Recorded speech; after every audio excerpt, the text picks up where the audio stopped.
Hello दोस्तों, स्वागत है आप लोगों का जीटेक कंपटीशन में। आई होप कि सब लोग अच्छे होंगे और अपनी अपनी पढ़ाई पे पूरी तरह से फोकस कर रहे होंगे। हम लोगों ने अपने लास्ट सेशन में क्या देखा था कि झीलें क्या होती हैं, कितने प्रकार की होती हैं, कौन सी लैगून झील है, कौन सी ज्वालामुखी झील है, सबसे बड़ी झील, सबसे छोटी झील, ये सारी चीज़ें हम लोगों ने स्टेट वाइज सारी चीज़ें कवर कर ली थी। जो मुख्य मुख्य झीलें हैं आपके एग्जाम के प्रोस्पेक्टिव से, वो सारी चीज़ें हम लोगों ने कवर कर ली थी। तो आज उसी सीरीज में हम देखेंगे अपना अगला टॉपिक, जो कि है आपका कोस्ट। क्या है? कोस्ट यानी कि तट। तट क्या है, कौन सा तट कहाँ पे स्थित है, ये सारी चीजें आज हम देखेंगे। ठीक है ना? ठीक है सर। किसको कहते हैं तट? तो तट क्या होते हैं ये देख लेते हैं पहले। क्या होते हैं तट? तट जो है वह स्थलीय भाग,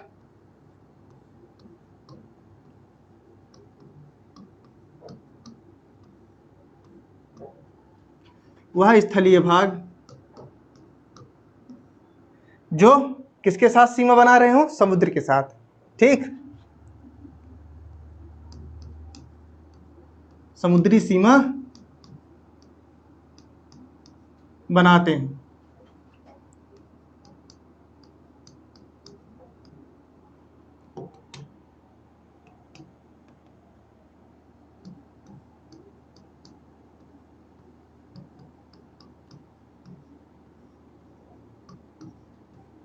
ठीक है, यह दो प्रकार के होते हैं।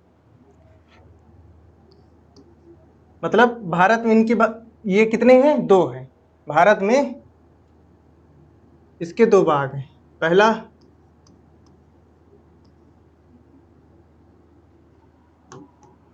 भारत में इसके दो भाग हैं, कौन कौन से हैं वो भी देख लेते हैं।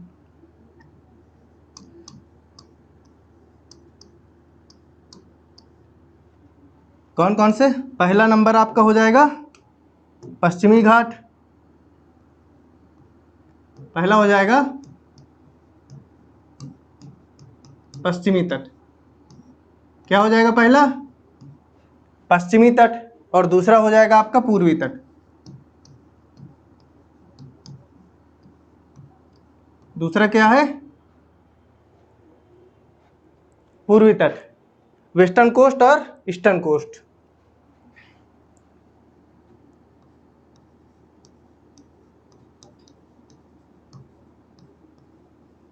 ये हो गया आपका वेस्टर्न कोस्ट, ये हो गया आपका ईस्टर्न कोस्ट।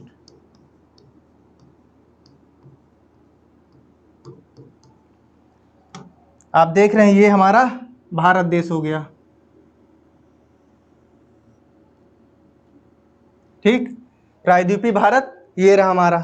तो जो इधर वाला भाग है हमारा अरब सागर की तरफ वाला, ये वाला, ये हो गया क्या? पश्चिमी तट। कौन सा तट? पश्चिमी तट। ये हो गया पश्चिमी तट। ठीक है सर। और ये वाला जो भाग है इधर वाला, ये क्या है? ये हो जाएगा पूर्वी तट। कौन सा तट? पूर्वी तट। ज्यादा कुछ नहीं पढ़ना, इसमें कुछ बातें हैं जो एग्जाम की प्रोस्पेक्टिव से जरूरी हैं। थोड़ी थोड़ी हैं लेकिन जरूरी हैं। ठीक है ना? यहाँ पे अगला पॉइंट, पश्चिमी तट और पूर्वी तट एक दूसरे से कहाँ मिलते हैं? अब तक कितनी बार पढ़ा चुके हैं ये चीज़? हिमालय पर्वत जब पढ़ा रहे थे, प्रायद्वीपीय भारत जब पढ़ा रहे थे, ये सारी चीज़ें आपको बताई गई थी उस टाइम। क्या था? पश्चिमी तट,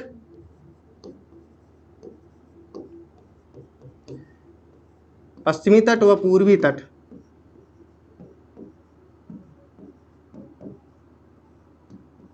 एक दूसरे से कहाँ मिलती है? नीलगिरी की पहाड़ियों पर। कहाँ पे? नीलगिरी की पहाड़ियों पे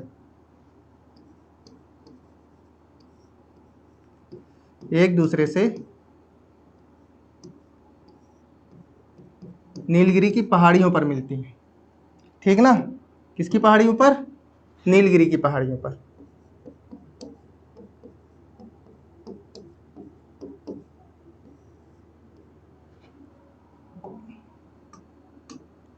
किसकी पहाड़ियों पर? नीलगिरी की पहाड़ियों पर।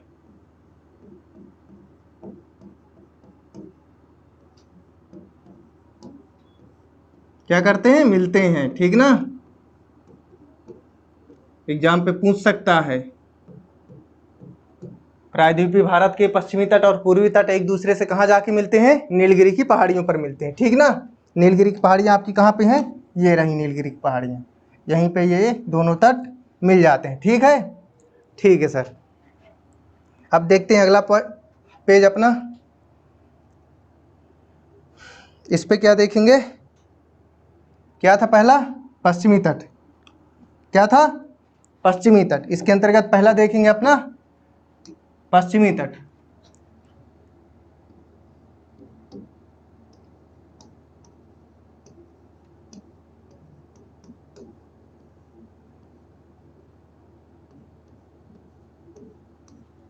क्या कहते हैं इसको इंग्लिश में, वेस्टर्न कोस्ट, ठीक है। ठीक है सर, आपको पता है कहाँ है वेस्टर्न कोस्ट, वेस्टर्न कोस्ट कहाँ है आपका, बता देते हैं कहाँ पे है। ये रहा, आपको सबको पता है वेस्टर्न कोस्ट कहाँ पे है।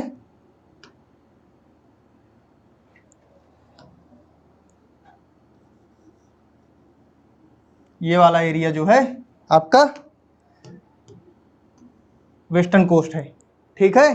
ठीक है सर, इसके बारे में कुछ इंपॉर्टेंट बातें देख लेते हैं, क्या क्या है क्या क्या नहीं है। इसकी जो सर्वाधिक चौड़ाई है पश्चिमी तट की, पहले देखते हैं ये कहाँ से कहाँ तक है। ये गुजरात के तट से कहाँ तक है, कन्याकुमारी, गुजरात ये यहाँ से स्टार्ट है।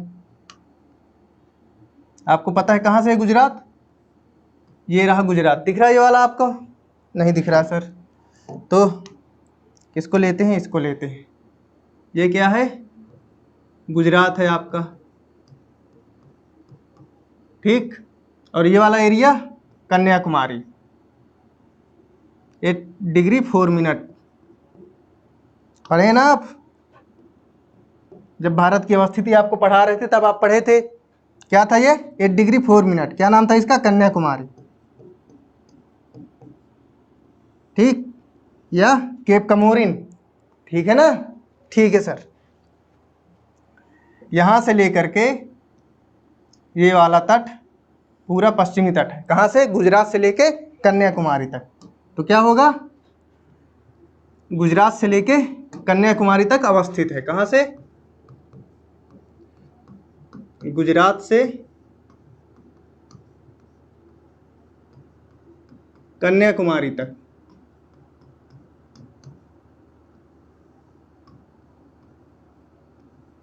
ठीक। कहां से कहां तक है, गुजरात से कन्याकुमारी तक है, ठीक है सर। इसकी सर्वाधिक चौड़ाई कहां पर है,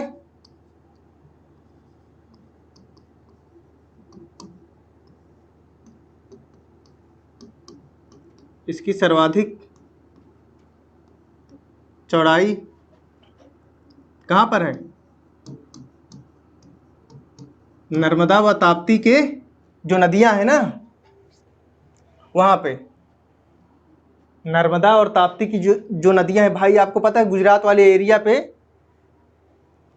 है नर्मदा और ताप्ती, ठीक। तो इसकी सर्वाधिक चौड़ाई कहां पर है,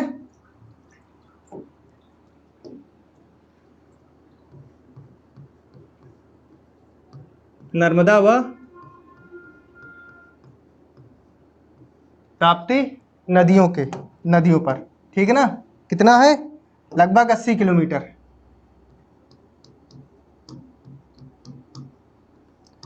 ताप्ती नदियों पर, ठीक, लगभग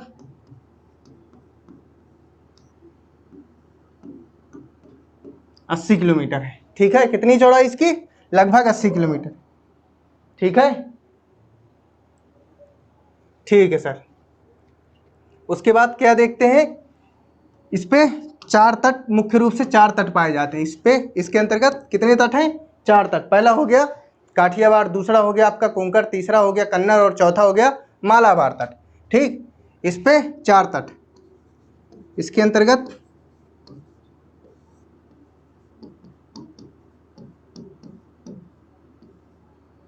4 तट, कितने, 4 तट।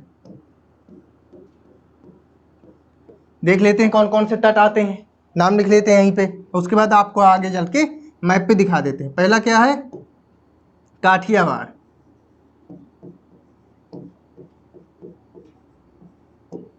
ये आपका पहला हो गया। फिर दूसरा क्या हो गया, दूसरा हो गया आपका कोंकण तट। तीसरा हो गया कन्नड़ तट, या इसको किनारा भी बोलते हैं, किनारा। काठियावाड़ को सौराष्ट्र भी बोलते हैं, क्या बोलते हैं, सौराष्ट्र तट। ठीक है, ये चीज़ याद रखिएगा, कभी पूछ ले कि सौराष्ट्र तट कहाँ पे स्थित है तो आप कंफ्यूज मत होइएगा, पूरी तरह से कॉन्फिडेंट होके बोलिएगा कहाँ पे, काठियावाड़ को, क्योंकि काठियावाड़ को ही क्या बोला जाता है, सौराष्ट्र बोला जाता है। चौथा नंबर जो हो गया आपका मालाबार तट हो गया, क्या हो गया, मालाबार तट। ठीक है सर, तो अब इन सारे तटों को आगे मैप के थ्रू देख लेते हैं।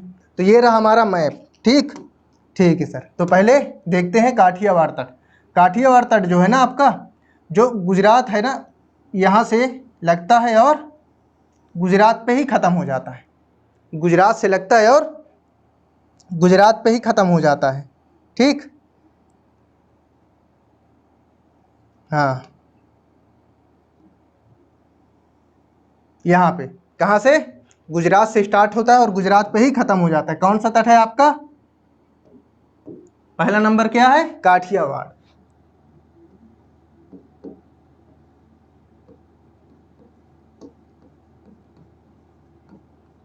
काठियावाड़ तट, इसकी सीमा रेखा कहाँ से है, जो गुजरात का तटवर्ती एरिया है, पूरा गुजरात राज्य, क्योंकि आपको पता है समुद्री सीमा भारत की कहाँ से स्टार्ट होती है, गुजरात से स्टार्ट होती है, ठीक ना। तो ये गुजरात से ही स्टार्ट होता है और गुजरात पे खत्म हो जाता है। तो क्या होगा, काठियावाड़ तट के अंतर्गत आएगा गुजरात का तटवर्ती क्षेत्र, गुजरात का तटवर्ती क्षेत्र। ज्यादा पास हो गया,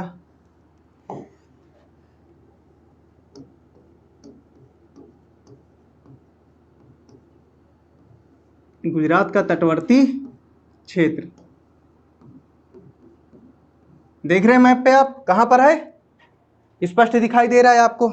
और इसको आप बोलें तो इसको और थोड़ा चौड़ा कर लेते हैं, जिससे आपको भी और स्पष्ट तरीके से दिखाई दे चीज़ें। ये हो गया आपका काठियावाड़ तट, ठीक, ठीक है सर। इसका नाम लिख दें यहाँ पे रेड कलर से,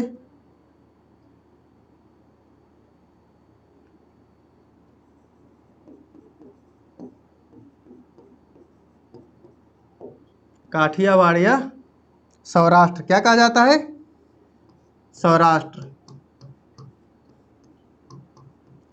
ठीक है, ठीक है सर, ये हो गया। अब इसके बाद हमारा कौन सा तट है, दूसरा तट जो है हमारा कोंकण तट। कौन सा तट है, ये काठियावाड़ हो गया, दूसरा हो गया कोंकण तट। इनकी मात्र अवस्थिति पूछेगा आपसे, ठीक ना, कहाँ पे स्थित है। उसके अलावा इससे ज़्यादा आज तक क्वेश्चन इससे बने नहीं है आप लोगों के एग्जाम के प्रोस्पेक्टिव से।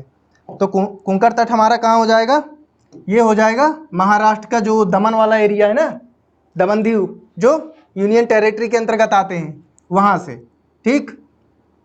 यहाँ से इससे लगा हुआ एरिया है, महाराष्ट्र से कहाँ तक है, गोवा तक का क्षेत्र। ये वाला छोटा सा राज्य दिख रहा है आपको ना, ठीक है सर, दिख रहा है, एकदम दिख रहा है, स्पष्ट तरीके से दिख रहा है। हाँ, तो ये क्या हो जाएगा, कोंकण तट है आपका। कौन सा तट, कोंकण तट।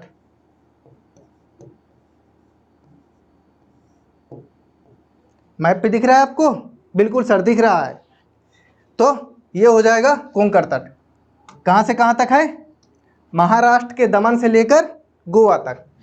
कहाँ तक है, महाराष्ट्र के, महाराष्ट्र दमन यहां लिख दे रहे हैं, ठीक है, दमन से गोवा तक।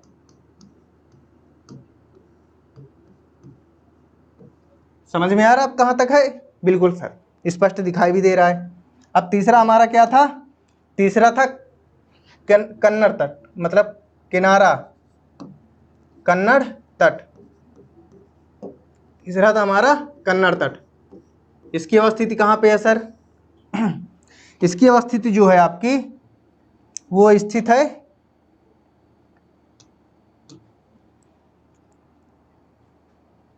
यहां से, गोवा से लेके कर्नाटक में आपका एक स्थान है। गोवा से उठाएंगे और कर्नाटक में ही आपका एक स्थान है, उसको क्या कहते हैं? मंगलौर। गोवा से लेके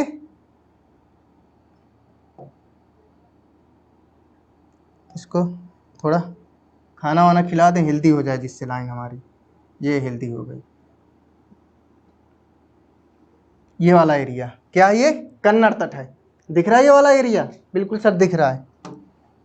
क्या हो जाएगा? कन्नड़ तट।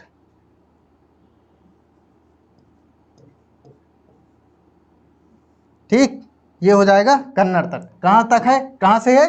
गोवा से लेकर, गोवा से मंगलौर।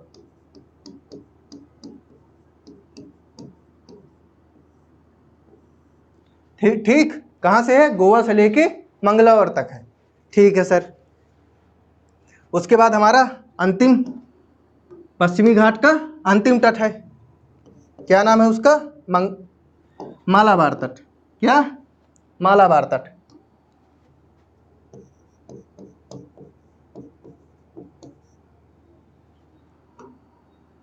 मालाबार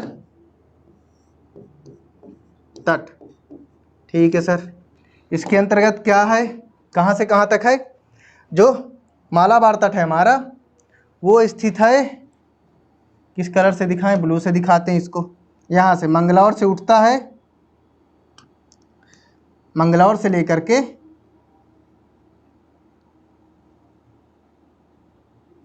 लास्ट पॉइंट क्या है? केप कमोरिन यानी कि कन्याकुमारी तक। ठीक, क्या नाम है इसका? मालाबार तट।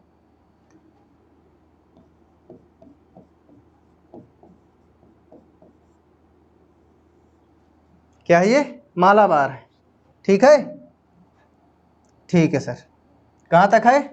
मंगलौर। कहाँ खत्म हुआ ये? गोवा से लेकर कहाँ खत्म होता है? कन्नड़ तट हमारा मंगलौर में खत्म हुआ है, तो जो अगला तट होगा वो मंगलौर से स्टार्ट होगा। और कहाँ तक है? कन्याकुमारी तक।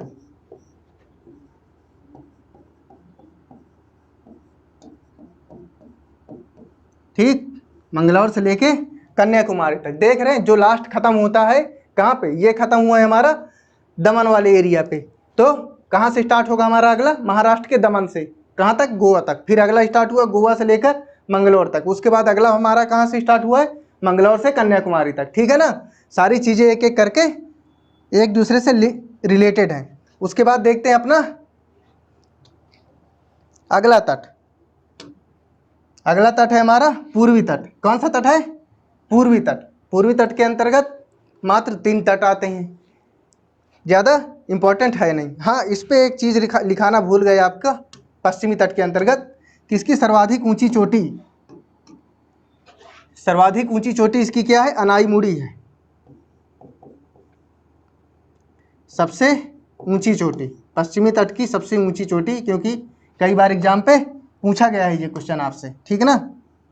सबसे ऊंची चोटी अन्नामलाई की पर्वतों में कौन सी है? अनाईमुड़ी। कौन सी है? अनाईमुड़ी। अनाईमुड़ी है।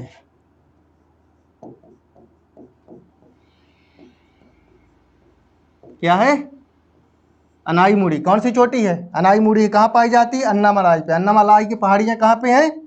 नीलगिरी पहाड़ियों के जस्ट नीचे हैं। सबसे ऊंची चोटी अनाईमुड़ी है। ठीक है, ठीक है सर। पश्चिमी तट की सबसे ऊंची चोटी क्या है? अनाईमुड़ी है।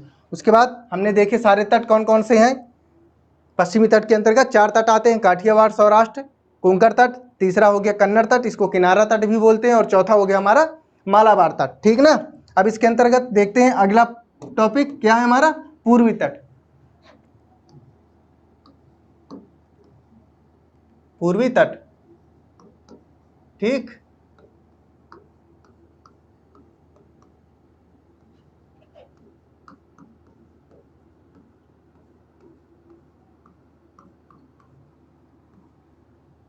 ईस्टर्न कोस्ट, इसके अंतर्गत देख लेते हैं क्या क्या है क्या क्या नहीं है। इसके अंतर्गत हम लोग देखेंगे ये तट जो है कहाँ तक है,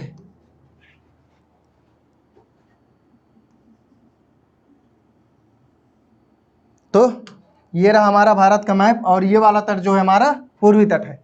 उधर साइड वाला, पूरब साइड वाला क्या है, पूर्वी तट है। तो क्या है, ये पश्चिमी तट की अपेक्षा अधिक चौड़ा है। क्या है, पश्चिमी तट की अपेक्षा अधिक चौड़ा है।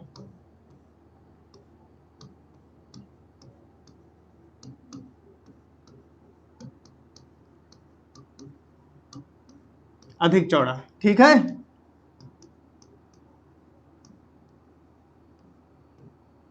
कहाँ पे चौड़ा है जी, गोदावरी, कृष्णा, कावेरी जो आपकी नदियां हैं ना,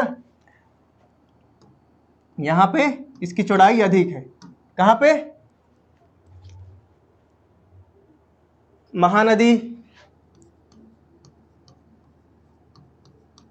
आपको पता है मैप जब आपको अभी नदियां पढ़ा रहे थे, प्रायद्वीपीय भारत की नदियां, तब आपको सारी नदियों को मैप पे एक एक करके दिखाया गया था और सारी चीजें समझाई गई थी, ठीक। तो कौन कौन सी नदियां हैं, महानदी, गोदावरी, कौन सी, गोदावरी, फिर है कृष्णा। जो इंपॉर्टेंट नदियां थी आपको डिटेल वाइज समझाई गई थी पूर्वी घाट की ना, ये वही नदियां हैं। कावेरी, आदि नदियों में, आदि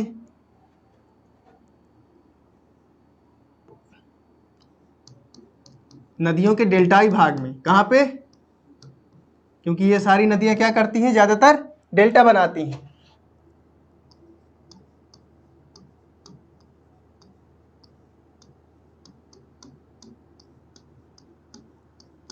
में इनकी क्या है, अधिक चौड़ाई, डेल्टाई भाग में अधिक चौड़ा है, ठीक है।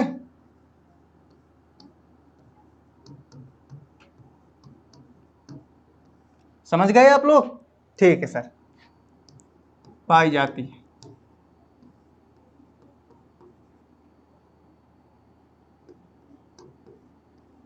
कहाँ कहाँ पे, महानदी, कृष्णा, कावेरी, गोदावरी, इन नदियों पे, ठीक। उसके बाद देख लेते हैं इसके पूर्वी तट के अंतर्गत सबसे बड़ी चोटी कौन सी आती है, ये भी देख लेते हैं। पूर्वी तट की सबसे ऊंची चोटी,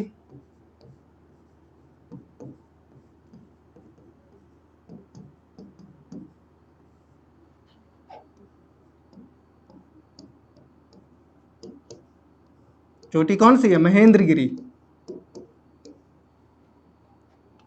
इसकी जो सबसे ऊंची चोटी है वो है महेंद्रगिरी, अमरेंद्र बाहुबली, महेंद्रगिरी चोटी है, ठीक है। ठीक है सर, अब इसको कितने भाग में बांटा गया है, इसको मात्र 3 भागों में बांटा गया है। इसके अंतर्गत 3 तट आते हैं। कितने तट, 3 तट।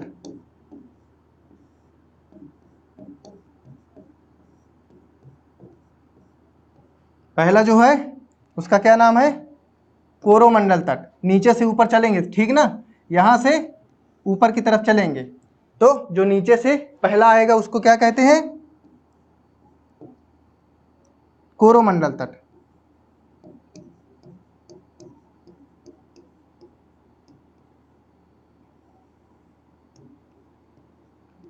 ठीक है, नीचे से ऊपर की तरफ। फिर जो दूसरा आएगा वो आएगा हमारा उत्तरी सरकार, क्या है, उत्तरी सरकार। और जो सबसे लास्ट में आएगा उसको उत्कल तट, उत्तरी सरकार तट, ठीक। उसके बाद जो तीसरा आएगा उत्कल तट, ये 3 तट पाए जाते हैं। इनको कैसे हम पढ़ रहे हैं, नीचे से ऊपर की तरफ, ठीक है ना, नीचे से ऊपर की तरफ, क्योंकि हमने खत्म किया था मालाबार तट को कन्याकुमारी पर, तो कन्याकुमारी से ही लेके चलेंगे जिससे चीजें आपको आसान हो जाए समझने के लिए। तो पहला तट क्या था हमारा, कोरोमंडल। क्या था, कोरोमंडल।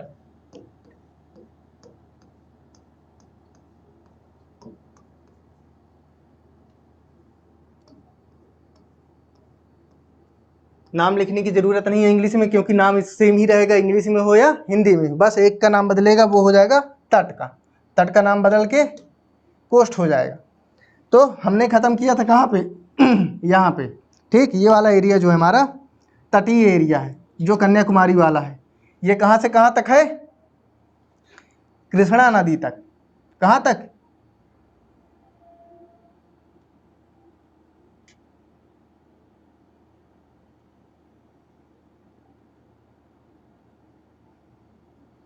ये यहाँ तक। क्या है ये, कोरोमंडल।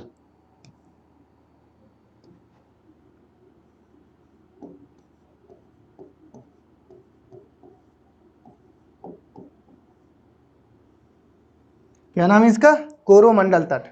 समझ में आ रहा है, बिल्कुल सर दिख रहा है।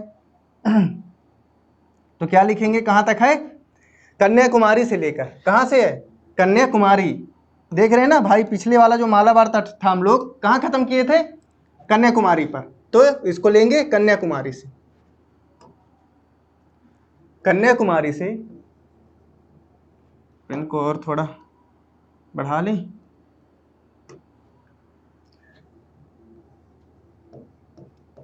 कन्याकुमारी से कहाँ तक है, कृष्णा नदी तक है। कहाँ तक है, कृष्णा नदी तक, कृष्णा नदी तक। ठीक है सर। उसके बाद हमारा दूसरा क्या आता है, दूसरे नंबर का हमारा तट कौन सा है, उत्तरी सरकार। कौन सा है, उत्तरी सरकार।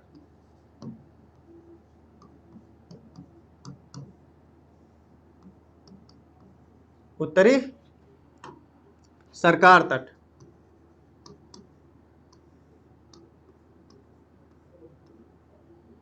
इसकी सीमा कहाँ तक है, अब ये खत्म हुआ है कहाँ पे, कृष्णा नदी पर।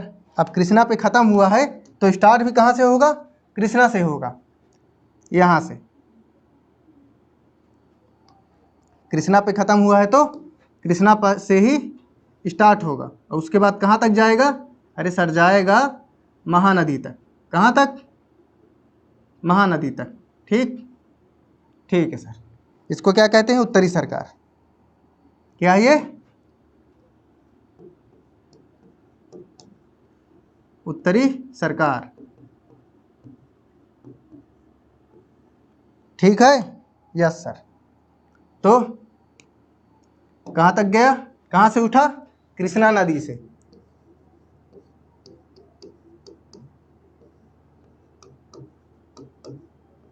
दिख रहा है आप लोगों को, कुछ ज्यादा हैवी हो गया। उठा कृष्णा नदी से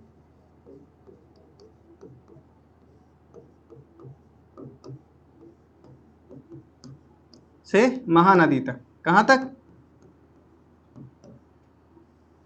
महानदी तक। ठीक है, कहाँ से है, कृष्णा नदी से लेकर के महानदी तक है। अब जो हमारा अंतिम तट है इसके अंतर्गत, वो है उत्कल तट।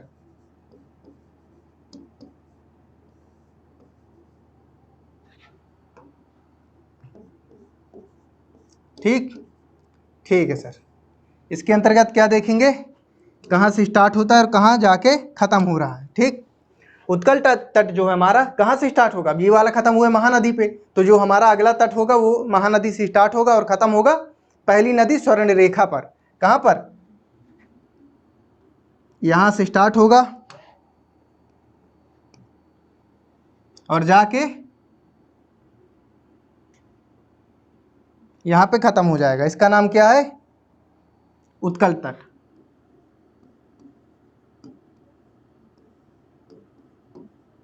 ठीक, कहां से स्टार्ट है, महानदी से। कहां से, महानदी से स्टार्ट है और खत्म कहाँ पे है? महानदी से लेकर के कहाँ तक? स्वर्ण रेखा नदी तक।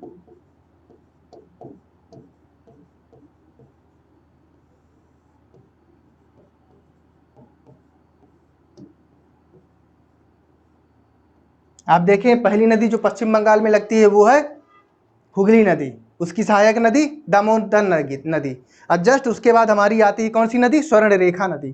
ठीक है ना। अब जब आपको नदियां, पूर्वी भारत की नदियां पढ़ा रहे थे प्रायद्वीप के अंतर्गत, तो सारी नदियों को एक एक करके डिटेल वाइज हम लोगों ने देखा था और मैप के थ्रू भी देखा था। सारी चीज़ें बहुत ही स्पष्ट तरीके से देखी थी। तो हम लोगों ने क्या देखा? पश्चिमी तट के अंतर्गत 4 तट आते हैं, जो है पहला है काठियावाड़, फिर कोंकण है, फिर कन्नड़ है और चौथा है हमारा मालाबार तट। ठीक। उसके बाद हमारे इसके अंतर्गत पूर्वी तट के अंतर्गत पहला तट नीचे से ऊपर की तरफ आता है कौन सा? कोरोमंडल तट। उसके बाद हमारा आता है उत्तरी सरकार और लास्ट वाला आता है उत्कल तट। ठीक। पूर्वी घाट की सबसे ऊंची चोटी कौन सी है? अनाईमुड़ी है। पश्चिमी घाट की सबसे ऊंची चोटी अनाईमुड़ी है और पूर्वी घाट की सबसे ऊंची चोटी कौन सी है? महेंद्रगिरी है। ठीक। बड़ा बड़ा हमने यहाँ पे कवर कर लिया। अब आते हैं हम अपने नेक्स्ट टॉपिक पे। इंपॉर्टेंट है, क्या है वो? भारत की जलवायु। कौन सा टॉपिक है? भारत की जलवायु। बहुत बड़ा टॉपिक नहीं है, हल्का टॉपिक है। उसके अंतर्गत देखेंगे कितने मौसम है, भारत की जलवायु कैसी है, उसके बाद खत्म, कब से कब कौन सा मौसम आता है। 2 छोटे छोटे लेक्चर हो जाते, इससे अच्छा दोनों को मिला के एक बराबर 1 घंटे का लेक्चर आपका कर दिया जाए, इसीलिए उसको भी इसी पे कवर कर लेते हैं। तो क्या देखेंगे अब हम देखेंगे भारत की जलवायु। किसकी जलवायु?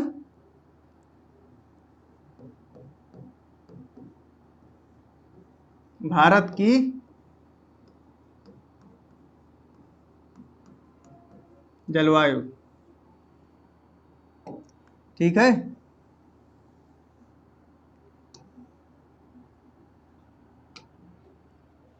इसके अंतर्गत क्या देखेंगे? भारत की जलवायु है क्या, कैसी होती है? पहले देखते जलवायु क्या होती है, क्लाइमेट किसे कहते हैं। इसकी स्पेलिंग क्या होगी? भारत की जलवायु, क्लाइमेट ऑफ इंडिया। ठीक है। ठीक है सर। तो पहला टॉपिक जो है हमारा, इसके अंतर्गत जलवायु देखते हैं क्या होता है। जलवायु कहते किसको है? क्या देखेंगे?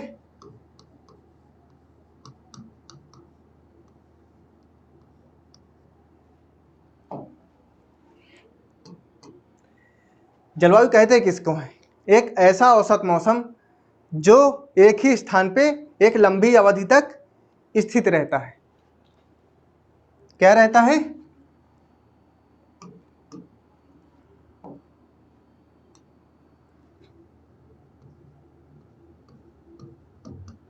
ऐसा औसत मौसम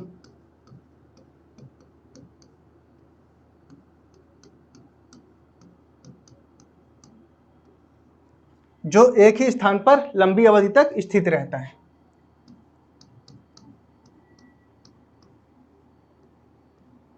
जो एक ही स्थान पर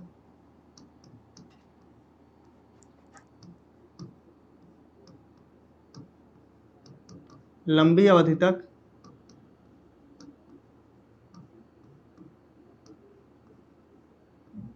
क्या रहता है? स्थित रहता है।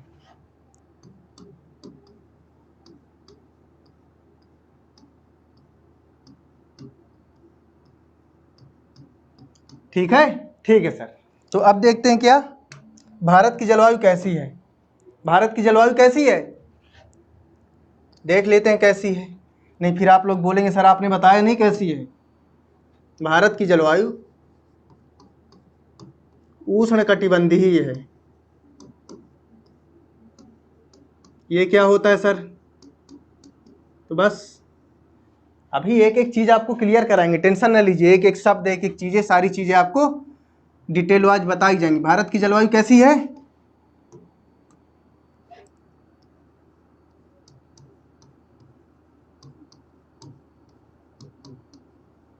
उष्णकटिबंधीय है।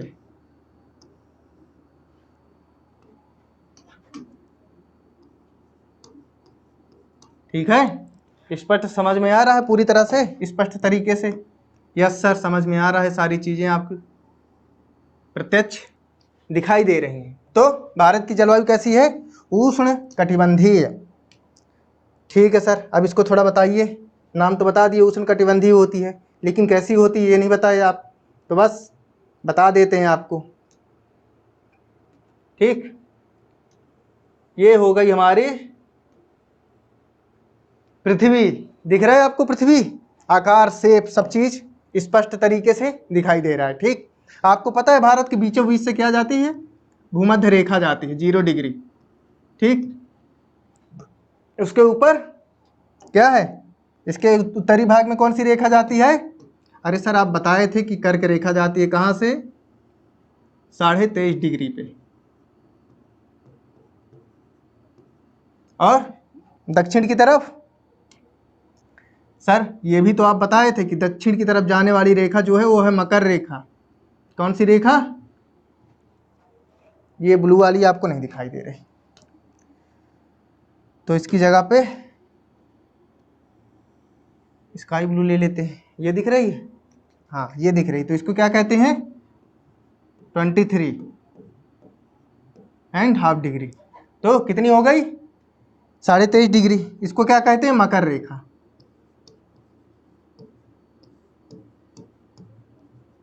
ये हो गई आपकी कर्क रेखा। ठीक है, ये जो पार्ट है ना, ये पार्ट है आपका वर्ल्ड जियोग्राफी का। उसके अंतर्गत सारी क्लाइमेट को बहुत डिटेल में समझाया गया, लेकिन आपको चीजें समझ में आ जाए इसलिए आपको यहाँ पे बस हल्का सा समझाने के लिए बना रहे हैं। ठीक ना? तो कर्क रेखा से मकर रेखा के बीच का जो भाग है उसको क्या कहते हैं? उष्ण कटिबंधीय भाग। क्यों कहा जाता है सर? क्योंकि यहाँ पे जो सूरज चमकता है ना, वो हमेशा बराबर चमकता है। किस पे? भूमध्य रेखा पे। भूमध्य रेखा पे सूरज जो है हमेशा चमकता है। कभी कर्क रेखा पे चमकेगा और कभी मकर रेखा पे चमकेगा। क्योंकि आपको जब वो पढ़ा रहे थे गति, तब आपको अच्छे से बताया गया था ये सारी चीजें। ठीक, कर्क रेखा और मकर रेखा के बीच का मौसम कैसा होता है? उष्ण कटिबंधीय मौसम होता है। कहाँ से? 23.5 डिग्री उत्तर से 23.5 डिग्री दक्षिण के बीच का मौसम क्या कहलाता है? उष्ण कटिबंधीय। उसके बाद उपोष्ण आता है, शीतोष्ण आता है, ये सारी चीजें आती है। ठीक ना? लेकिन आपको आता है, आपके लिए सिर्फ इसको समझना जरूरी था। फिर अगला पॉइंट हमारा क्या है? अगला पॉइंट जो है हमारा, इसके अंतर्गत देखेंगे उत्तरी भाग जो है हमारे ना भारत का। किसके? भारत के उत्तरी भाग जो है वो दक्षिणी भाग से अधिक गर्म रहता है। क्या है? उत्तरी भाग भारत का दक्षिणी भाग से अधिक गर्म रहता है। क्यों रहता है वो भी अभी बताएंगे। भारत का उत्तरी भाग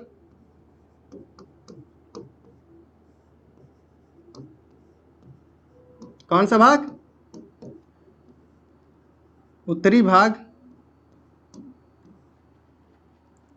में दक्षिणी भाग की अपेक्षा, किसकी अपेक्षा? दक्षिणी भाग की। दक्षिणी भाग की अपेक्षा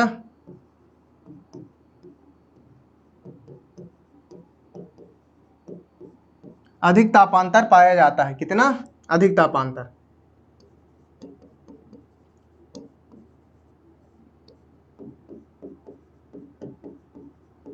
ताप में अधिक अंतर पाया जाता है।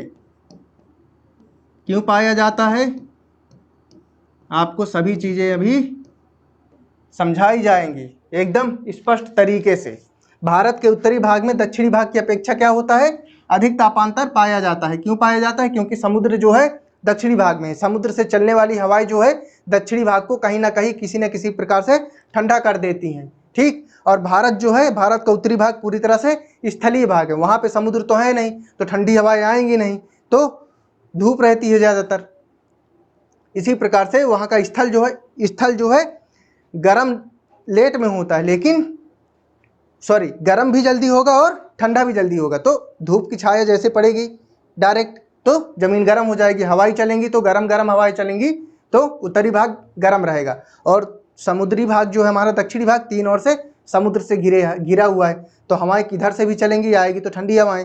तो दक्षिणी भाग की अपेक्षा हमारा उत्तरी भाग जो है हमारे अधिक गर्म रहता है। ठीक ना? ठीक है सर।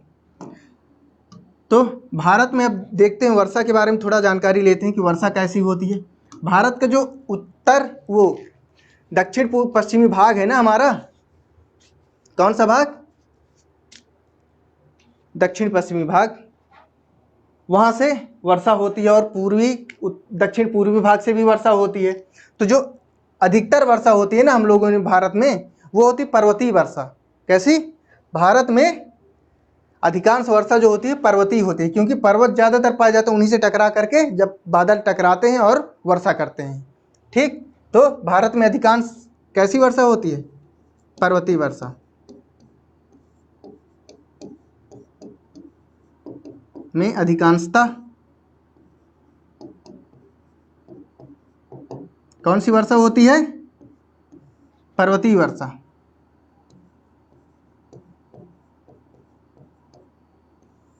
पर्वतीय वर्षा होती है।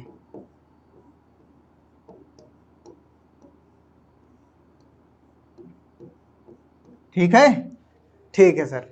अब इसका थोड़ा देख लेते हैं कि इसके अंतर्गत कितनी ऋतुएं पाई जाती हैं। भारत की जलवायु में भारत के अंदर कितनी ऋतुएं पाई जाती हैं, ये सारी चीजें देख लेते हैं थोड़ा। भारत में 4 प्रकार की ऋतुएं पाई जाती हैं। कौन कौन सी ऋतुएं? आप सबको पता ही होगा कौन कौन सी ऋतुएं पाई जाती हैं।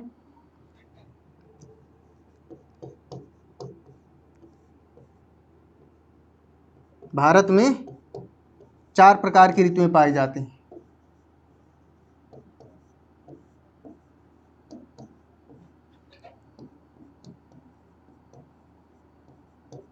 कौन कौन सी ऋतुएं हैं?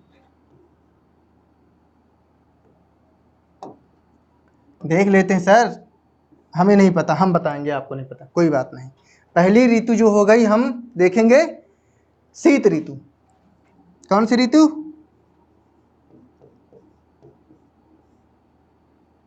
नंबर नहीं डाले। पहली ऋतु जो है वो हो गई शीत ऋतु।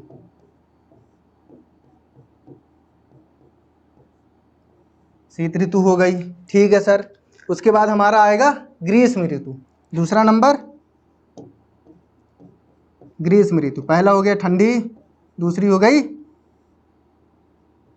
गर्मी, तीसरा जो आएगा कौन सा आएगा बताइए सर? तीसरा जो आएगा हमारा वर्षा ऋतु।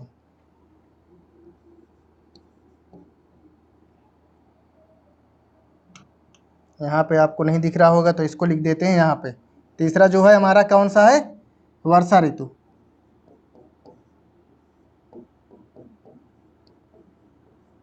और चौथा जो है, चौथा कौन सा है? पहला शीत ऋतु, दूसरा ग्रीष्म ऋतु, तीसरा हो गया हमारा वर्षा ऋतु और चौथा हो गया शरद ऋतु। कौन सी? शरद ऋतु। अभी सबको डिटेल्ड वाइज देखेंगे। इनका टाइम कब से कब है, टाइम पीरियड भी इनका, हर चीज देखते हुए चलेंगे। ठीक है, ठीक है सर। क्या है ये? शरद ऋतु।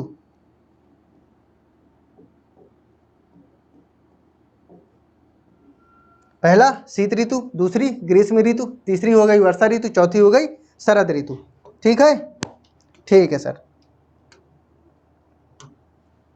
कितनी ऋतु हो गई? 4 ऋतु हो गई। तो अब देखते हैं डिटेल से। पहली ऋतु कौन सी थी? शीत ऋतु। तो उसको थोड़ा विस्तृत तरीके से देख लेते हैं।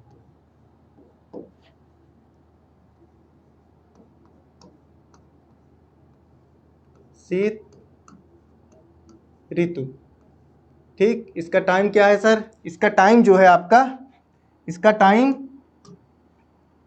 15 दिसंबर से, कब से? 15 दिसंबर से 15 मार्च तक है। 15 दिसंबर से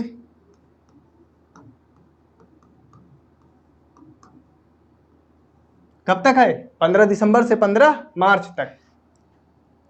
ठीक,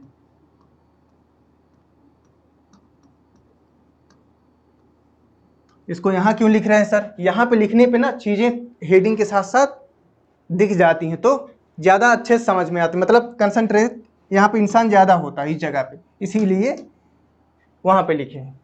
ठीक है सर। तो इसमें जो पहला पॉइंट है क्या है? सूर्य क्या होता है, दक्षिणायन होता है। उत्तरायण दक्षिणायन क्या होता है अभी बताते हैं आपको, ठीक ना। सूर्य के दक्षिणायन होने की वजह से क्या होता है, उत्तरी भाग में टेम्परेचर जो है कम हो जाता है। क्यों हो जाता है अभी बिल्कुल दिखाते हैं आपको।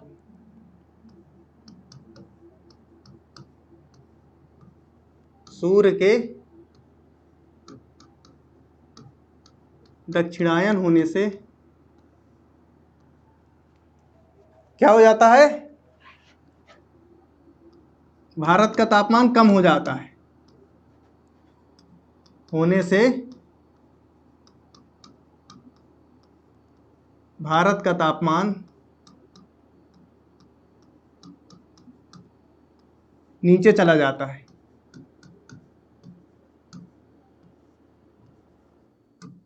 क्या हो जाता है, नीचे चला जाता है। तापमान मीन्स टेम्परेचर, ठीक। कैसे जाता है नीचे अभी पूरी तरह से दिखाते हैं आपको। मैप अभी आपको बनाए थे,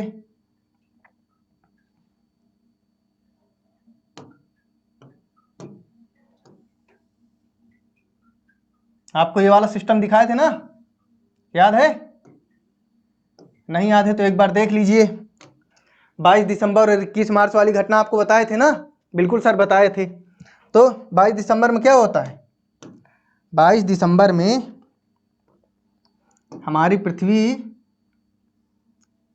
यहाँ पे है, ठीक। और ये है उसका अक्षीय झुकाव 23.5 डिग्री, ठीक। ठीक है सर।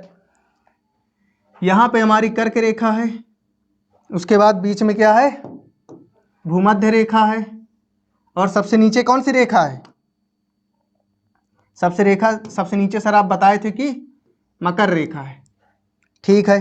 और ये वाला भाग क्या हो गया हमारा, यहाँ पे क्या है, सूर्य है, यहाँ पे सूर्य है, ठीक। तो सूर्य कहाँ चमक रहा है बताइए, थोड़ा देखिए। 23.5 डिग्री पृथ्वी अपने अक्ष पे झुकी हुई है, तो सूरज कहाँ चमक रहा है, मकर रेखा पे। कहाँ पे, मकर रेखा पे। और मकर रेखा कहाँ पर है, पृथ्वी के दक्षिणी भाग में। कहाँ पे है, पृथ्वी के दक्षिणी भाग में मकर रेखा है। तो दक्षिणायन का मतलब क्या हुआ, दक्षिणी भाग की तरफ सूरज जो चमकता है, पृथ्वी के दक्षिणी भाग की तरफ सूरज जब चमकता है तो भाई ऊपर सूरज की रोशनी पहुंचेगी नहीं, पहुंचेगी भी तो तिरछी किरणें पहुंचेंगी। तो तिरछी किरणों का कोई मतलब है नहीं, क्योंकि उतना ज्यादा उनपे ताप नहीं होता है। इस वजह से आप देख रहे हैं भूमध्य रेखा और मकर रेखा पे सीधी रेखाएं चमकती हैं। कब, जब सूरज का क्या होता है, दक्षिणायन होता है। दक्षिणायन का मतलब सूरज जब मकर रेखा पे चमकता है, ठीक ना। समझ गए क्या होता है दक्षिणायन का मतलब, सूरज जब मकर रेखा पे चमकता है तो क्या होता है, दक्षिणायन होता है, ठीक है सर। और यही जब इधर होता है सूरज, किधर, इधर साइड, दक्षिणायन का इसका मतलब यही रहने देते। उत्तरायण अभी जब आपको वो पढ़ाएंगे ग्रीष्म ऋतु तब उधर समझा देंगे, ठीक। ये क्या है, दक्षिणायन है। इस पे रोशनी देख रहे हैं आप कहाँ चमक रही है, मकर रेखा पे और भूमध्य रेखा पे। सूर्य की रोशनी कहाँ चमक रही है, मकर रेखा पे और भूमध्य रेखा पे। मकर रेखा पृथ्वी के दक्षिण की तरफ अवस्थित है, ठीक।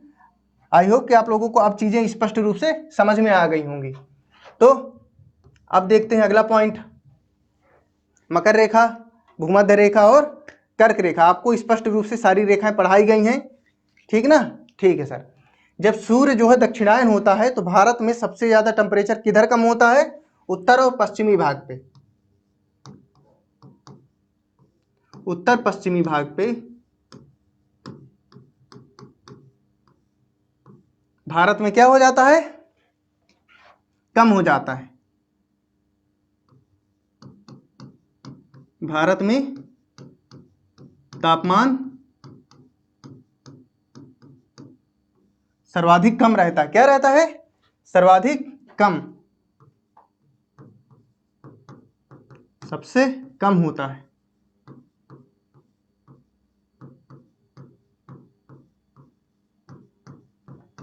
ठीक है। ठीक है सर। उसके बाद देखते हैं अगला पॉइंट क्या है हमारा, ये समझ जाएंगे ना। ये मैप जो बना रखे हैं इससे अटैच नहीं है, इससे अलग ही रखा हुआ लिखा हुआ है जो है, ठीक है ना। ठीक है सर।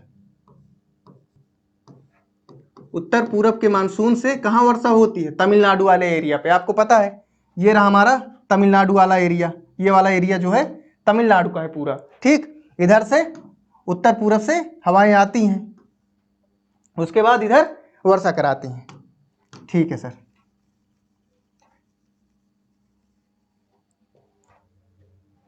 उत्तर पूरब से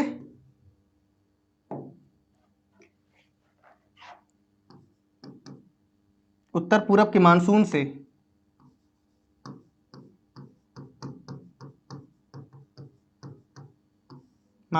तमिलनाडु के तटों पर वर्षा होती है।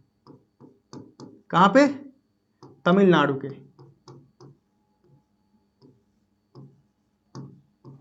तटीय क्षेत्रों में वर्षा होती है।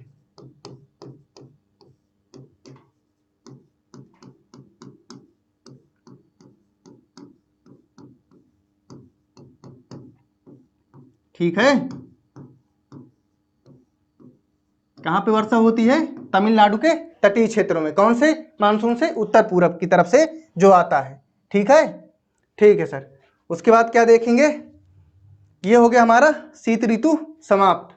इसके बाद इसके अंतर्गत मुख्य रूप से 3 ही टॉपिक थे, ज़्यादा पूछता नहीं है। बहुत पूछता है तो डेट पूछ लेता है, और क्या होता है इसका तापमान की वजह पूछ लेता है कि किस वजह से तापमान घट जाता है। क्यों घट जाता है? दक्षिणायन से जब सूरज दक्षिणायन की तरफ होता है, उत्तरायण से दक्षिणायन होता है, तो भारत का तापमान क्या हो जाता है? नीचे चला जाता है, जिसकी वजह से भारत में शीत ऋतु की स्टार्टिंग हो जाती है, मतलब कि ठंडी स्टार्ट हो जाती है। कब से वो टाइम? 15 दिसंबर से 15 मार्च। उसके बाद हम देखते हैं ग्रीष्म ऋतु। यहाँ पे जगह है या अगले स्लाइड पे देख लेते हैं? कम है जगह आई होप, तो दूसरे पे देख लेते हैं। कौन सा है दूसरा? ग्रीष्म ऋतु।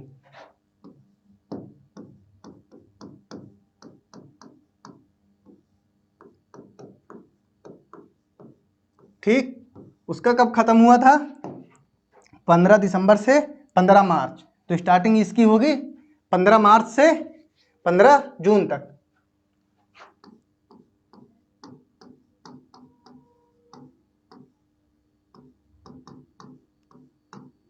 15 जून टाइम पीरियड इसका क्या है? 15 मार्च से 15 जून तक। ठीक है सर।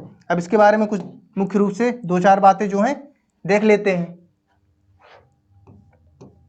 इसकी जो मुख्य बातें हैं क्या हैं देख लेते हैं। वो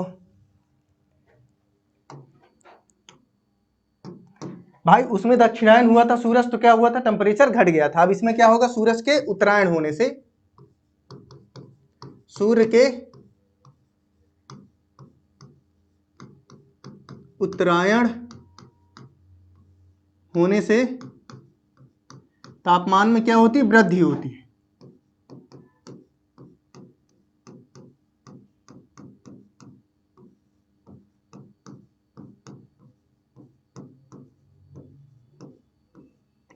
क्या होता है? तापमान में वृद्धि होती है। तापमान में वृद्धि क्यों होती है? क्योंकि सूरज जो है दक्षिणायन से उत्तरायण होता है, मतलब कि 15 मार्च से सूरज क्या करता है? दक्षिणायन से उत्तरायण होने लगता है। ये रहा आपका मैप। इसके अंतर्गत अब देखते हैं, ये पृथ्वी फिर आ जाती है इधर साइड, इधर आ जाती है। ठीक, अरे अभी बोर्ड अच्छे से हमसे चलाते बनता है नहीं, ठीक ना, तो थोड़ा साथ दीजिएगा। सूरज क्या हुआ? ऐसे हो गया पृथ्वी, तो क्या है? 23.5 डिग्री पे झुकी हुई है। पहली रेखा कर्क रेखा, दूसरी रेखा कौन सी हो गई? भूमध्य रेखा, और तीसरी रेखा क्या हो गई हमारी? तीसरी रेखा जो है दिखाई दे रही? तीसरी रेखा इस पे स्पष्ट हो ही नहीं रही। तीसरी रेखा जो है हमारी क्या कौन सी है? मकर रेखा। मकर रेखा 23.5 डिग्री पे झुकी हुई है। ये हो गया हमारा सूरज। चमक कहाँ रहा है? अब आपको दिखाई दे रहा है? पहली रेखा क्या हो गई? कर्क रेखा, और भूमध्य रेखा पे सूर्य की किरणें क्या हो रही हैं? लंबवत पड़ रही हैं, और मकर रेखा पे तिरछी पड़ रही हैं। ठीक है ना, जिस वजह से क्या होता है? अब सूरज की किरणें क्या हो रही हैं? लंबवत हो रही हैं, तो भारत का टेम्परेचर बढ़ जाएगा।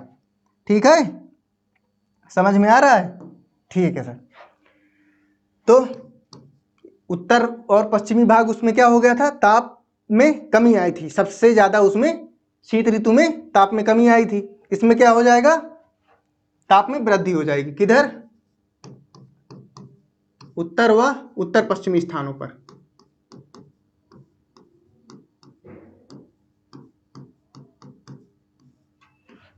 स्थानों पर क्या होता है, ताप में वृद्धि हो जाएगी तो हवाएं क्या हो जाएंगी, गर्म हो जाएगी। स्थानों पर गर्म आंधियां चलती हैं। कौन सी, गर्म आंधियां।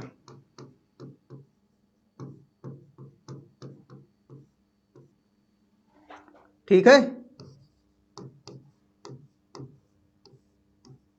कहां पे, उत्तर पूरब पे। ठीक, उसके बाद अगला पॉइंट हमारा क्या हो जाएगा, अगला पॉइंट जो है हमारा, अब उत्तर पूरब है, अब जो है, अब यहाँ पे जो मेन चीज है यहाँ पे है, ये रहा हमारा उत्तर दक्षिणी भारत, और यहां से स्टार्ट हो जाएगा हमारा उत्तरी भारत। ठीक, मैप में थोड़ा समस्या है, हमसे स्पष्ट रूप से बनाते नहीं बन रहा है। ठीक ना, तो बहुत मजाक मत उड़ाइएगा आप लोग, क्योंकि जगह नहीं है, इसी वजह से। अब इसको जगह ला देते हैं आपको, जिससे चीजें समझ में आ जाए। ठीक,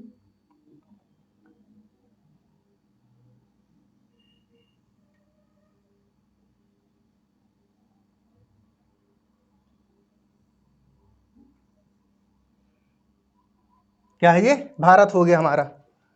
सर आप मजाक कर रहे हैं, ऐसा भारत बनाएंगे?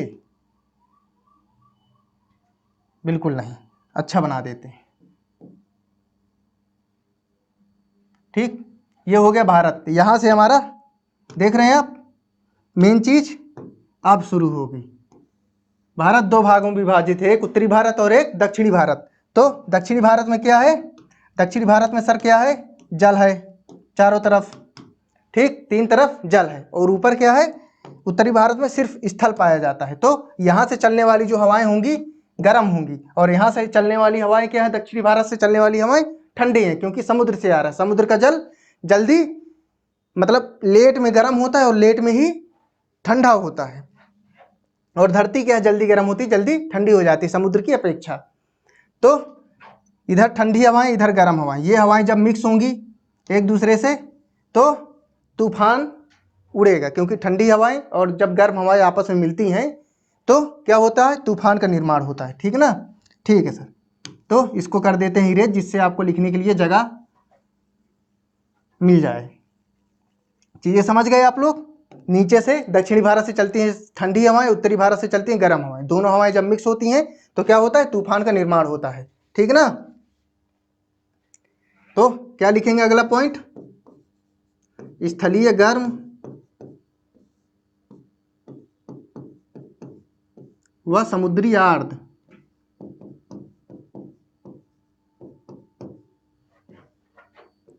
आर्द्र क्यों सर, क्योंकि ठंडी है ना, तो हवाएं क्या होंगी, नम होंगी, उसके अंदर जल की वाष्प की बूंदें होंगी, मतलब कि ठंडी हवाएं होंगी तो उसमें जल की मात्रा पाई जाएगी, और जो स्थलीय हैं वो ठंडी होंगी नहीं, क्योंकि बहुत ज़्यादा गर्म है तो जल की मात्रा उन पर खत्म रहेगी। स्थलीय गर्म व समुद्री आर्द्र हवाएं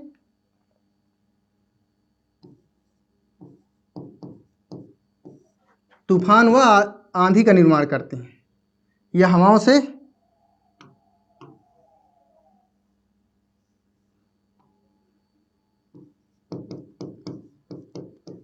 से तूफान व आंधी का निर्माण होता है, आंधी का आगमन होता है। क्या होता है, आगमन होता है। ठीक है, आपको समझ में आया चीजें? जब ये हमारा भारत हो गया, यहाँ से ठंडी हवाएं आएंगी और इधर से आएंगी गर्म हवाएं। ठीक ना, ठीक है। अब जब ये तूफान आएगा ना तो इससे जो है अब ठंडी और गर्म हवाएं जब आपस में मिलेंगी तो क्या होगा, वर्षा होगी। ठीक, तूफानी वर्षा जो होगी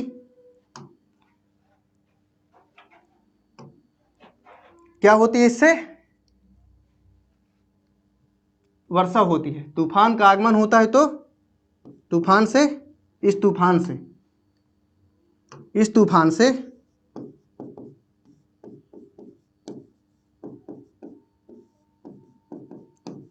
होने वाली वर्षा को कर्नाटक में, इस तूफान से जो वर्षा होती है, से जो वर्षा होती है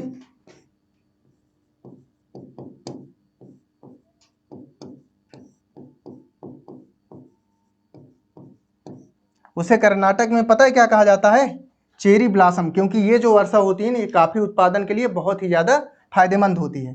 चेरी ब्लॉसम कहा जाता है। इस तूफान से जो वर्षा होती है उसे कर्नाटक में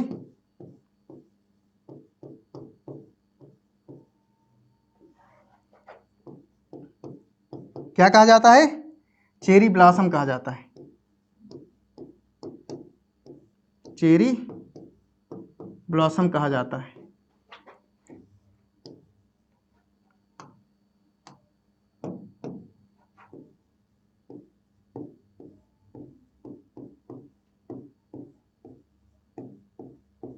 ठीक है, चेरी ब्लॉसम किसे कहा जाता है, कर्नाटक में होने वाली ग्रीष्मकालीन वर्षा को क्या कहा जाता है, चेरी ब्लॉसम कहा जाता है। ठीक, और इस तूफान, ये जो तूफान आता है ना, इस तूफान को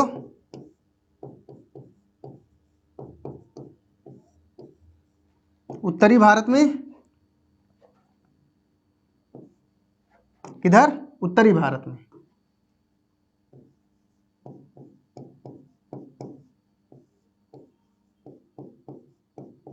उत्तरी भारत, फिर उसके बाद पूर्वी भारत और बंगाल में क्या क्या कहा जाता है वो देख लेते हैं। पूर्वी भारत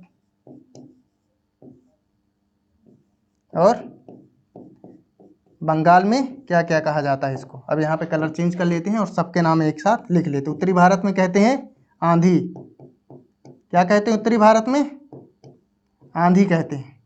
तो पूर्वी भारत में क्या कहेंगे इसको, भाई पूर्वी भारत आपको पता है कहाँ पे है, ये वाला एरिया जो है सेवन सिस्टर वाला, ये है पूर्वी भारत। पूर्वी भारत में क्या कहलाएंगी ये हवाएं, नॉर्वेस्टर कहलाएंगी। क्या कहलाएंगी, नॉर्वेस्टर।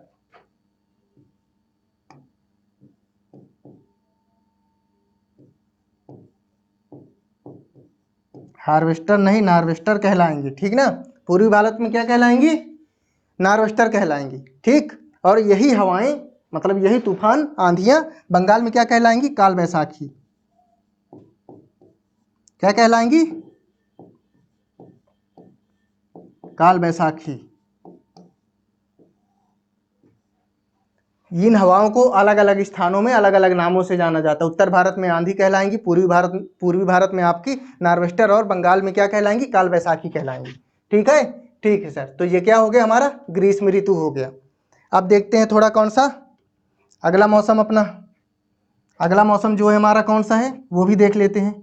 आते हैं वर्षा ऋतु में। कहाँ पे, तीसरा जो है वर्षा ऋतु ही था ना, क्योंकि सबकी डेट कनेक्टेड है एक दूसरे से।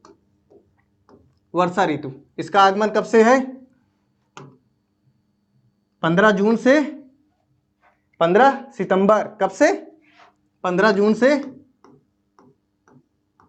क्योंकि 15 जून में आपका ग्रीष्म ऋतु खत्म हुआ था ना। यस सर, पूरी तरह से खत्म हुआ था। उसके बाद 15 जून से 15 सितंबर क्या होगा, वर्षा ऋतु होगी।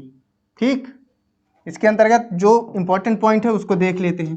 जब वर्षा आती है ना तो यहां से आएगी, क्योंकि ये जो वर्षा होती है,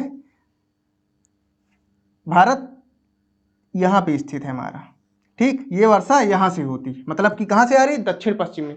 गर्मी में जो वर्षा होगी, अभी आपको जब शीत ऋतु वाली हवा पढ़ा रहे थे, वर्षा पढ़ा रहे थे, तो उसमें क्या था, हवाएं कहां से आ रही थी, यहां से आ रही थी, उत्तर पश्चिम से।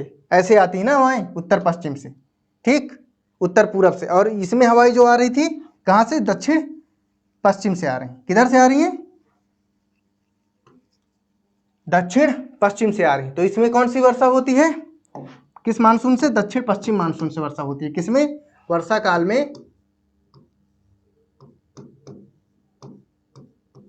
दक्षिण पश्चिम मानसून से वर्षा होती है। अभी बना के दिखा देते हैं आपको स्पष्ट रूप से।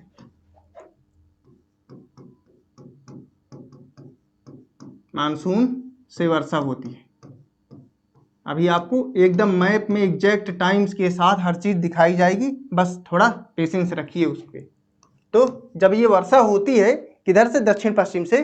तो इसमें जो वर्षा होती है, मानसून पहुंचता है, तो मानसून सबसे पहले कहाँ पहुंचता है? अंडमान निकोबार में। कहाँ पे? अंडमान निकोबार। अंडमान निकोबार कहाँ पे? भारत के पूर्वी तट पे, दक्षिण की तरफ, ठीक ना? अंडमान निकोबार में। अंडमान निकोबार में कब पहुंचेगा? 30 मई को, ठीक। उसके बाद आगे बढ़ेगा। आगे बढ़ेगा तो फिर आएगा केरल के मालाबार तट पे। पता है ना मालाबार तट कहाँ है? अभी आपको पढ़ाए थे, इसीलिए मौसम को इसीलिए इसके साथ एडजस्ट करके पढ़ा रहे हैं, जिससे आपको जो तट पढ़ाए ना आपको याद रहे और चीज आपको रिलेट कर सके आप पूरी तरह से। केरल के मालाबार तट पर, मालाबार तट पर कब होती है? 1 से 5 जून के बीच में होती है। 1 से 5 जून तक वो मानसून जो है केरल के मालाबार तट पे पहुंच जाता है, ठीक। अभी कैसे पहुंचता है अभी आपको दिखाते हैं पूरी तरह से मैप पे, ठीक। उसके बाद आगे क्या है हमारा? कोलकाता व मुंबई में ये जो वर्षा होती है ना, कहाँ पे? कोलकाता व मुंबई में। कब होती है ये वर्षा? अब भाई 5 जून तक यहाँ आया तो 10 जून से 14 जून तक तापमान वो मानसून पहुंच जाता है। कहाँ पे? कर्नाटक, कोलकाता और मुंबई पे, ठीक है सर। कोलकाता व मुंबई पे कब पहुंच जाता है? 10 जून से 14 जून के बीच में, ठीक। उसके बाद जब आगे बढ़ता है तो दिल्ली,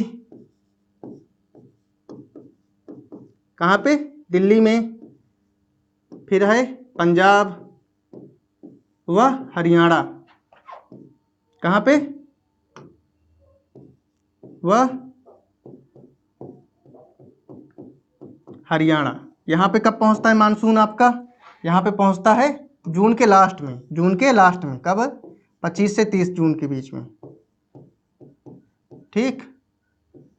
ठीक है सर। उसके बाद पश्चिम की तरफ, मतलब कि सुदूर पश्चिम में, सबसे लास्ट में, पश्चिम का सबसे लास्ट पॉइंट क्या है? सुदूर पश्चिम में कब पहुंचता है? जुलाई में स्टार्टिंग में पहुंच जाता है। पश्चिमी भारत कर देते हैं। पश्चिमी भारत में कब पहुंच जाता है? पश्चिमी भारत कहाँ पे है? पश्चिमी भारत आप देख रहे हैं, भारत जो है हमारा, ये वाला एरिया जो है ना, ये पूरा पश्चिमी भारत है। इधर वाला भाग पाकिस्तान की तरफ वाला भाग कौन सा है? पश्चिमी भारत का है, ठीक ना? ठीक है सर। तो यहाँ पे पहुंच जाता है। कब पहुंच जाता है? 1 जुलाई को पहुंच जाता है। जुलाई की स्टार्टिंग होते ही, भाई जून में तो खत्म हो गया, यहाँ पे हरियाणा तक पहुंच गया। 1 जुलाई में। कब? 1 जुलाई, ठीक है। ठीक है सर। उसके बाद हमारा जो अब पहुंचेगा कहाँ पे? अब बचा असम वाला एरिया। पश्चिम की तरफ तो हम गए हैं, अब पूरब की तरफ जाना बाकी है। तो पश्चिम में कब पहुंचता है? 1 जुलाई को। लेकिन असम में कब पहुंचता है? असम में पहुंचता है आपका शायद 5 जून को, क्योंकि यही हवाएं जो केरल के मालाबार तट पे वर्षा करवाती हैं जो हवाएं ना, ये हवाएं फिर ऐसे जाती हैं, ऐसे करके ऐसे जाती हैं। ये रेखाएं अलग अलग होती हैं। रेखाएं कैसी होती हैं अभी आपको बताते हैं उस रूप पे। तो कहाँ पे है? असम में। असम में कब पहुंचती हैं ये हवाएं? 5 जून को पहुंचती हैं। कब पहुंचती हैं? 5 जून को पहुंचती हैं, ठीक है ना। तो ये सारी हवाएं होगी मानसूनी वर्षा की हवाएं, जो जिन हवाओं से मानसूनी वर्षा होती हैं वो हवाएं कब किस डेट को कौन से तट पे या कौन से क्षेत्र में वर्षा कराती हैं, ये चीज है। अब आपका आता है मैप। ये मैप ये रहा आपका कौन सा एरिया? 20 मई वाला एरिया टाइम, जो 20 मई वाला टाइम है। ये रहा आपका 20 मई को कहाँ जा रही हैं हवाएं? आप देख रहे हैं ना, अंडमान निकोबार पे। उसके बाद चली जाती हैं ये बर्मा इंडोनेशिया की तरफ। जो 20 मई वाला टाइम है, कब जा रही हैं हवाएं? 20 मई को। कहाँ जा रही हैं? अंडमान निकोबार में। उसके बाद आती हैं 26 मई को। 25 मई से 26 मई ये भी श्रीलंका होते हुए चली जाती हैं वर्मा की तरफ। लक्षद्वीप में आती हैं 1 जून को। कब आती हैं? 1 जून को, ठीक। 1 जून को ये हवाएं देख रहे हैं कैसे जा रही हैं। केरल में प्रवेश करती हैं, तमिलनाडु होते हुए ये चली जाती हैं कहाँ पे? असम में। ये हवाएं जो असम वाला एरिया था ना, अभी आपको बताए थे, ये हवाएं कहाँ चली जाती हैं? फिर उसके बाद चली जाती हैं वर्मा साइड। भारत में जो वर्षा होती है ना, पूरे भारत में, संपूर्ण भारत में जो वर्षा होती है, 5 जून से जो 5 जुलाई के बीच का समय होता है ना, 5 जून से 5 जुलाई के बीच का समय, यहाँ से संपूर्ण भारत में पूरी तरह से वर्षा यहाँ पे होती है। ये सारी हवाएं तो जाके क्रॉस कर जाती हैं। जो 20 मई से जून वाला 1 जून तक वाला एरिया है ना, ये हवाएं बाहर चली जाती हैं दूसरे देश में, थोड़ा सा अंदर प्रवेश करके। उसके बाद की जो हवाएं हैं 5 जून के बाद की जो जुलाई तक हैं, 5 जून से 5 जुलाई तक की जो हवाएं हैं ना, वो भारत में वर्षा कराती हैं। ये देख रहे हैं आप। उसके बाद ये हो गया 5 जून, 10 जुलाई, ये भी 10 जून है, ठीक। उसके बाद यहाँ पे आता है 1 जुलाई। ये सारी चीजें, सारी हवाएं लिखी हुई हैं, ठीक ना। इस तरह से आपके देश में क्या होती है? वर्षा होती है हमारे देश में। अब आता है अगला मौसम। अगला मौसम कौन सा है? शरद ऋतु का। अंतिम मौसम क्या है? शरद ऋतु का है। ज्यादा बड़ा टॉपिक नहीं है, खत्म ही है ये। अब कौन सा है? शरद ऋतु। कब से कब तक है ये? वो 15 सितंबर में खत्म हुआ था वर्षा वाला, तो ये 15 सितंबर से स्टार्ट होगा। 15 सितंबर से कब तक है? 15 दिसंबर तक। 15 सितंबर से 15 दिसंबर। उसके बाद 15 दिसंबर से लग जाएगा आपका शीत ऋतु और सूरज हो जाएगा दक्षिणायन की तरफ, ठीक। उसके बाद आ जाएगा उत्तरी भारत में ठंडी। उत्तरी भारत क्या, संपूर्ण भारत में ठंडी आ जाएगी। तो क्या हुआ? ये शरद ऋतु हो गया आपका। इसके अंतर्गत मुख्य रूप से जो 2-4 बातें वो देख लेते हैं। इसमें क्या होती है ना, लौटता हुआ मानसून। जो आपका वर्षा करने वाला मानसून, वर्षा हुई, ठीक। उसके बाद ये हवाएं हिमालय से टकरा करके वापस आएंगी। तब फिर क्या होगा? यही हवाएं जब वापस आती हैं तो क्या करवाती हैं? वर्षा करवाती हैं। किस वाले एरिया पे? तमिलनाडु वाले एरिया पे, इस वाले एरिया पे। आपको इसीलिए स्टार्टिंग पे बताए थे कि उत्तर पूर्वी जो हवाएं हैं ना, यही हवाएं हैं। लौटता हुआ मानसून ही होता है वो। कौन सा? लौटता हुआ मानसून कहा जाता है इसे।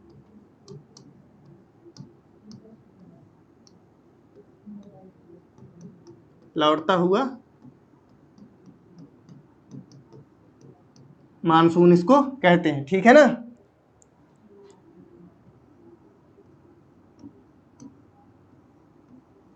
और इसका जो सेकंड टॉपिक है, इसके अंतर्गत क्या है? इसका जो टेम्परेचर होगा ना, दिन में अधिक होगा। तापमान दिन में अधिक होगा और रात में ठंडी होगी। दिन में तापमान अधिक,